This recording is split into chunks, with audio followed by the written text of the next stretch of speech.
வணக்கம். இன்னைக்கு Athiran சோமில் butter biscuit எப்படி செய்யலாம் அப்படிங்கிறத பார்க்கலாம் வாங்க. இந்த பட்டர் வந்து நேற்று ஷார்ட்ஸ் வீடியோவில் நம்ம வீட்டிலேருந்து எடுத்த பட்டர் 1 மினிட் வந்து பிளெண்டர் வச்சு பிளெண்ட் பண்ணி எடுத்துக்கலாம். அடுத்ததாக இப்போ இதோட 1/2 கப் பவுடர் சுகர் வந்து ஆட் பண்ணி ஒரு 2 to 3 மினிட்ஸ் வந்து நல்லா வந்து ஒயிட் கலரில் வர வரைக்கும் இதையும் அதே மாதிரியே பிளெண்ட் பண்ணி எடுத்துக்கிறோம்.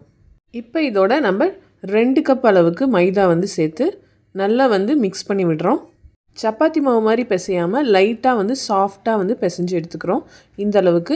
இப்போ ட்ரேவை வந்து நம்ம பட்டர் வச்சு க்ரீஸ் பண்ணி எடுத்துக்கிட்டு சின்ன சின்ன பால்ஸாக எடுத்து லைட்டாக ப்ரெஸ் பண்ணி ஃபோர்க்கில் இந்த மாதிரி ஒரு இம்ப்ரெஷன் கொடுக்குறோம். இதே மாதிரி ஒரு ட்ரே ஃபுல்லாக வந்து நம்ம பிஸ்கெட்ஸ் வந்து ரெடி பண்ணிக்கிறோம். ஓடிஜியை இப்போ நம்ம ப்ரீ ஹீட் பண்ணி வச்சுருக்கோம் 180 டிகிரி 15 மினிட்ஸில். அதே மாதிரியே ஒரு 180 டிகிரி ஒரு 15 மினிட்ஸ் வந்து நம்ம பேக் பண்ணி எடுத்தோம்னா சூப்பரான ஹோம்மேட் பட்டர் பிஸ்கெட் வந்து நமக்கு ரெடி ஆகிடும் சுவையாக. சப்ஸ்கிரைப் பட்டனை தட்டி விட்டுருங்க.